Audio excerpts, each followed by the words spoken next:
ഇത് mass മോട്ടോഴ്സിതാണ്. Honda unicorn വണ്ടി നമ്മൾ വർക്കിന് കയറ്റിയിട്ടുണ്ട്. അതിനകത്ത് നമുക്ക് ജോബ് കാർഡിൽ പറഞ്ഞാൽ കുറച്ച് കംപ്ലയിൻസുകളുണ്ട്. ഒന്ന് ജനറൽ സർവീസ്, പിക്കപ്പ് ലോ പറഞ്ഞിട്ടുണ്ട്, കാർബറേറ്റർ ചെക്കപ്പ് പറഞ്ഞിട്ടുണ്ട്, അതായത് petrol leak, speedometer, fuel meter, RPM meter, 3 മീറ്ററുകളും വർക്കിംഗ് ചെക്ക് ചെയ്യാൻ പറഞ്ഞിട്ടുണ്ട്. പിന്നെ ഹാൻഡിൽ ചെറിയൊരു ചെരിവ്, ഒരു വണ്ടി ഒന്ന് മുട്ടിയിട്ടുണ്ട്, അപ്പോൾ അതിൻ്റേതായിട്ടുള്ള ചെറിയ വളവുണ്ട്. ഇൻഡിക്കേറ്റർ ഒരു സൈഡ് ഒടിഞ്ഞ് കിടക്കുന്നുണ്ട് ഫ്രണ്ടിലത്തെ. പിന്നെ ഫ്യൂൽ ഫിൽറ്റർ കാര്യങ്ങളൊക്കെ ഉണ്ട്, ചെക്ക് ചെയ്തതാണ്. ഓയിൽ ചെക്കപ്പ് ഉള്ളിയാണ് പറഞ്ഞതാണ്. പിന്നെ ആക്സിലേറ്റർ കേബിൾ ചെക്കപ്പ് പറഞ്ഞിട്ടുണ്ട്, മൈലേജ് ട്യൂണിങ് പറഞ്ഞിട്ടുണ്ട്, ഫ്രണ്ട് ബ്രേക്ക് ഫ്ലൂയിഡ് കാര്യങ്ങളൊക്കെ ഒന്ന് ചെക്ക് ചെയ്യണം, ഫിൽറ്റർ, എയർ ഫിൽറ്റർ കാര്യങ്ങളൊക്കെ ഒന്ന് നോക്കാനുണ്ട്. ഇത്രയും കേസാണ് മെയിനായിട്ട് പറഞ്ഞേക്കണം വർക്ക് കേട്ടോ.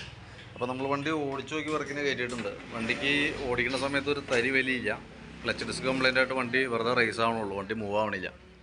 അപ്പോൾ ആ രീതിയിലാണ് നമുക്ക് വണ്ടി കയറ്റിയാണ്. നമുക്ക് ഡീറ്റെയിൽ ആയിട്ട് കറക്റ്റ് ഓടിച്ചു നോക്കാനുള്ളൊരു ഇത് കിട്ടിയിട്ടില്ല, കാരണം വണ്ടി മൂവ് ആവാത്തതുകൊണ്ട് തന്നെ നമ്മൾ ക്ലച്ചിൻ്റെ ഭാഗം കംപ്ലൈൻ്റ് ആണ്, ബാക്കിയത്തെ ഭാഗം കൂടി നമ്മൾ ഡീറ്റെയിൽ ആയിട്ട് ചെക്ക് ചെയ്ത് പോകുന്നുണ്ട്. നമ്മൾ ബാക്ക് ബ്രേക്കിൻ്റെ ഭാഗം നമ്മൾ ചെക്ക് ചെയ്യാനൊക്കെ ആയിട്ട് അയച്ചാനാണ്. ബ്രേക്ക് ലൈനർ നമുക്ക് ഇതുമ്പോൾ കിടക്കുന്നത് കമ്പനി ലൈനറൊന്നുമല്ല, ഡ്യൂപ്ലിക്കേറ്റ് ആണ്, പക്ഷേ കുറച്ചും കൂടി ഉപയോഗിക്കാനുണ്ട്. അപ്പോൾ നമുക്ക് ബ്രേക്ക് ലൈനർ വേണമെങ്കിൽ നമുക്ക് അത് തന്നെ ക്ലീൻ ചെയ്ത് റീസെറ്റ് ആക്കാം. ബ്രേക്ക് നമുക്കൊന്ന് അയച്ച് ഗ്രീസ് ചെയ്ത് റീസെറ്റ് ചെയ്യാം. പിന്നെ ചെയിനിൻ്റെ ഭാഗമൊക്കെ നമ്മൾ ചെക്ക് ചെയ്യുന്നുണ്ട്. ചെയിൻ സ്പോക്കറ്റ് ഓൾറെഡി കംപ്ലൈൻറ്റ് ഉണ്ട് ഈ സൈഡിൽ. ഈ സൈഡൊന്നും കറക്റ്റായിട്ട് പിടിക്കുന്നില്ല, അതൊന്ന്. പിന്നെയെന്ന് പറഞ്ഞാൽ നമുക്ക് ഈ വരുന്ന സസ്പെൻഷൻ്റെ ഈ സൈഡിൽ സെൻറ്ററിൽ വരുന്ന ഒരു ബെയറിംഗ് ഉണ്ട്, നീഡിൽ ബെയറിംഗ്. ആ ബെയറിംഗ് കംപ്ലൈൻറ്റ് ഉണ്ട്. അതെന്ന് പറഞ്ഞാൽ ജസ്റ്റ് നമ്മൾ പിടിച്ചുകൊണ്ട് ഷെയ്ക്ക് ചെയ്യുന്ന സമയത്ത് കറക്റ്റായിട്ട് നമുക്ക് അറിയാനായിട്ട് പറ്റും, നല്ല രീതിയിൽ ഷെയ്ക്ക് കാണിക്കുന്നുണ്ട്. അതിൻ്റെ പ്രോബ്ലം എന്താ വെച്ചാൽ നമുക്ക് കംപ്ലൈൻ്റ് ആയിട്ടും കിട്ടാമെന്ന് വെച്ചാൽ വണ്ടി നമ്മളിനി ക്ലച്ചിൻ്റെ ഭാഗമൊക്കെ റെഡി ആക്കിയതിന് ശേഷം വണ്ടി സെറ്റ് ചെയ്യുമല്ലോ.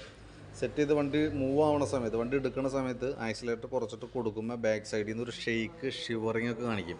അത് ഈ സസ്പെൻഷൻ ബെയറിങ് പോയേക്കണോണ്ട് വീലിങ്ങനെ ഷെയ്ക്കായി കൊടുത്തിട്ടാണ് കയറി പോകുള്ളൂ.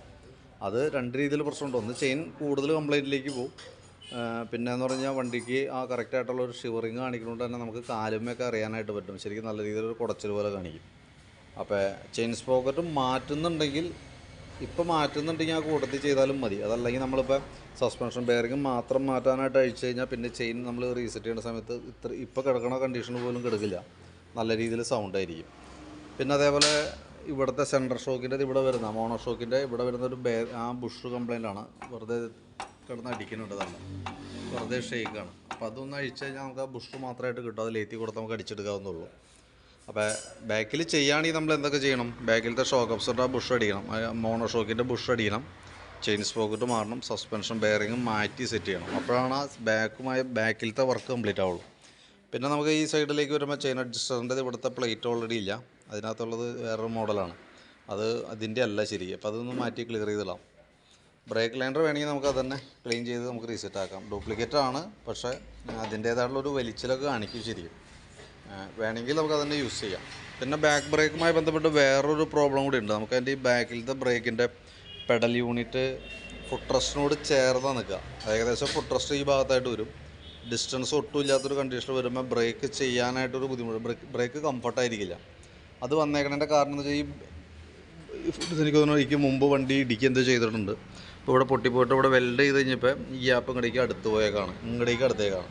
അപ്പോൾ ബ്രേക്ക് പക്ക ക്ലിയർ ആവണമെന്നുണ്ടെങ്കിൽ നമുക്ക് ബ്രേക്ക് പെഡൽ മാറ്റിയിട്ട് ബാക്കിയത്തെ കാര്യങ്ങൾ ചെയ്യുമ്പോഴാണ് ആ ബ്രേക്ക് ക്ലിയർ ആയിട്ട് കിട്ടുള്ളൂ കേട്ടോ. അതല്ലെങ്കിൽ നിലവിലിപ്പോൾ ഉള്ള രീതിയിൽ തന്നെ ആയിരിക്കും, പക്ഷെ നമ്മൾ ഒരുപാട് സ്ട്രെയിൻ ചെയ്ത് ബ്രേക്ക് പിടിക്കേണ്ടതായിട്ട് വരും, എന്നാലാണ് നമുക്ക് ബ്രേക്ക് കിട്ടുള്ളൂ. അപ്പോഴും ബ്രേക്ക് സ്മൂത്തായിരിക്കുന്നില്ല, ഹാർഡായിട്ട് തന്നെ ആയിരിക്കും ഇരിക്കുക. പിന്നെ അതേപോലെ നമ്മൾ അതിൻ്റെ എയർ ഫിൽറ്ററൊക്കെ ഒന്ന് അഴിച്ച് ചെക്ക് ചെയ്യാനുണ്ട്. എയർ ഫിൽറ്ററും നമുക്ക് കിടക്കുന്നത് പുതിയതാണ്, വലിയ പഴക്കമായിട്ടില്ല, പക്ഷേ കമ്പനി ഫിൽറ്ററൊന്നുമല്ല, ഡ്യൂപ്ലിക്കേറ്റാണ്. തൽക്കാലം നമുക്ക് വേണമെങ്കിൽ ഇത് എയർ അടിച്ചെടുക്കാം. കൂടുതൽ ഇപ്പോൾ അടുത്ത പ്രാവശ്യം മാറ്റണ സമയത്ത് ഒറിജിനൽ ഇട്ടാലും മതി. പിന്നെ അതേപോലെ നമ്മളതിൻ്റെ എഞ്ചിൻ ഓയിലൊക്കെ നമ്മൾ ഊറ്റാൻ വേണ്ടിയിട്ട് അഴിച്ചിട്ടുണ്ട്, പക്ഷേ അതിൻ്റെ ഈ ഭാഗത്തൊക്കെ ഉള്ളിലേക്ക് മുമ്പ് എന്തൊരു ഡാമേജ് വന്നിട്ട് പൊട്ടിപ്പോയിട്ട് ഈ സൈഡൊക്കെ ഒന്ന് വെൽഡ് ചെയ്തേക്കണം കേട്ടോ. അപ്പോൾ 100% ചിലപ്പോൾ ഇവിടെ ഒരു പക്ഷേ ലീക്കിൻ്റെ ഒരു പ്രസൻസ് ഉണ്ട്. ആ ലീക്ക് അങ്ങനെ തന്നെ ഉണ്ടാവാൻ സാധ്യതയുണ്ട് കേട്ടോ. അത് എഞ്ചിൻ കേസാണ്. നമ്പർ വരുന്ന എഞ്ചിൻ കേസിൻ്റെ ഭാഗത്ത് ആദ്യം പൊട്ടിപ്പോയിട്ട് വെൽഡ് ചെയ്ത് പിടിപ്പിച്ചാണ്. അതിന് നിങ്ങൾക്ക് അറിയാവുന്ന കാര്യമാണ്, ജസ്റ്റ് ഞാൻ ഒന്ന് നോട്ട് ചെയ്തെന്നുള്ളൂ കേട്ടോ. പിന്നെ ബാറ്ററി നമുക്കിത് ഇരിക്കുന്ന ബാറ്ററി 2025 ബാറ്ററിയാണ്, പുതിയ ബാറ്ററിയാണ്. അപ്പോൾ വേറെ കംപ്ലൈൻ്റ് ഒന്നുമില്ല. പിന്നെ കാർബറേറ്റർ പെട്രോൾ സ്മെല്ല്, കാർബറേറ്റർ ഓവർഫ്ലോൻ്റെ കംപ്ലൈൻ്റൊക്കെ പറഞ്ഞിട്ടുണ്ട്. നിലവിൽ നമുക്ക് ഡീറ്റെയിൽ ആയിട്ട് ഓടിച്ചു നോക്കാൻ പറ്റിയിട്ടില്ല, പക്ഷേ വലിയുമായി ബന്ധപ്പെട്ട അങ്ങനെ പ്രശ്നങ്ങൾ ക്ലച്ചിൻ്റെയാണ്, കാർബറേറ്ററുമായി ബന്ധപ്പെട്ട് തോന്നണില്ല.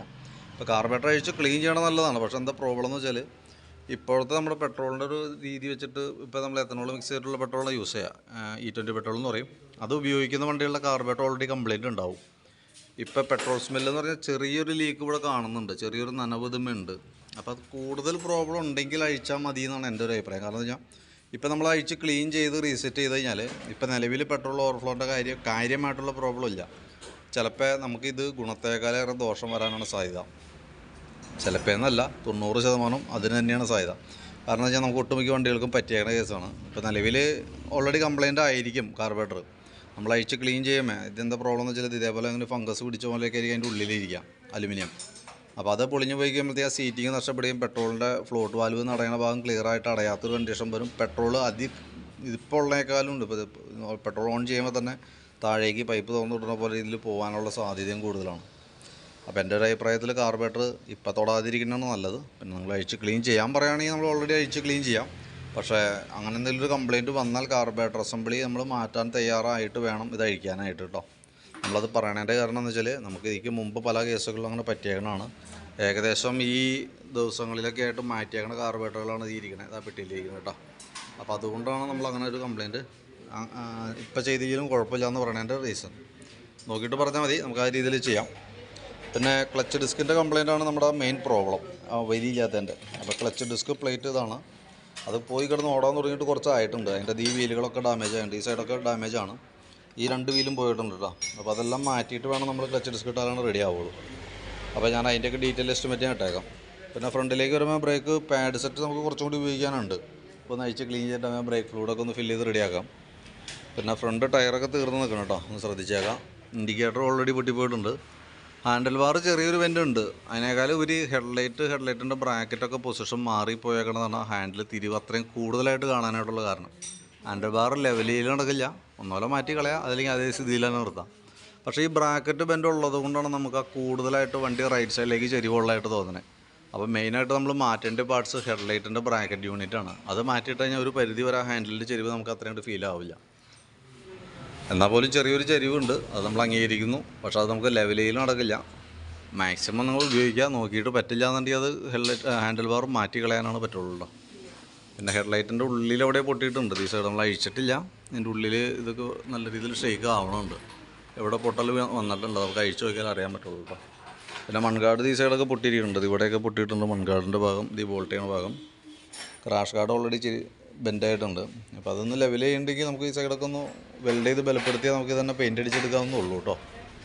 അതൊക്കെ ഒന്ന് നോക്കിയിട്ട് പറയും, അതനുസരിച്ച് ചെയ്യാം. പിന്നെ ഓൾറെഡി സൈലൻസറിൻ്റെ ഒക്കെ ഇവിടെ തുരുമ്പൊക്കെ ആയിട്ട് ഈ സൈഡൊക്കെ നല്ല രീതിയിൽ തുരുമ്പ് വന്നിട്ടുണ്ട് കേട്ടോ. സൈലൻസർ കോട്ടിംഗ് ഒക്കെ ചെയ്യേണ്ട ടൈമാണ്, അത് ചെയ്താൽ നല്ലതാണ്. നമ്മൾ അതൊന്നും എസ്റ്റിമേറ്റിൽ ഉൾപ്പെടുത്തില്ല. ഞങ്ങൾ വീഡിയോ കണ്ടതിന് ശേഷം നോക്കിയിട്ട് ഏതൊക്കെ വർക്കുകളാണ് ചെയ്യേണ്ടതെന്ന് പറയുകയാണെങ്കിൽ അതനുസരിച്ചൊരു എസ്റ്റിമേറ്റ് ഞാൻ പ്രിപ്പയർ ചെയ്യാം. അതിൻ്റെ ഡീറ്റെയിൽസ് വാട്സപ്പിൽ ഇടാം കേട്ടോ. നോക്കിയിട്ടൊന്ന് റിപ്ലൈ ഇടണം. അപ്പോൾ സൈലൻസർ കോട്ടിങ് ചെയ്യേണ്ടെങ്കിൽ അത് പറയണം. ക്രാഷ് കാർഡ് ലെവലിങ് വെൽഡിങ് ചെയ്യേണ്ടത് അത് പറയണം. ഹെഡ്ലൈറ്റ് ബ്രാക്കറ്റ് കാര്യങ്ങൾ മാറ്റുന്നുണ്ടെങ്കിൽ അതിൻ്റെ കേസ് പറയണം. ഹാൻഡിൽ ബാർ മാറ്റുന്നുണ്ടെങ്കിൽ ആ കേസ് പറയണം കേട്ടോ.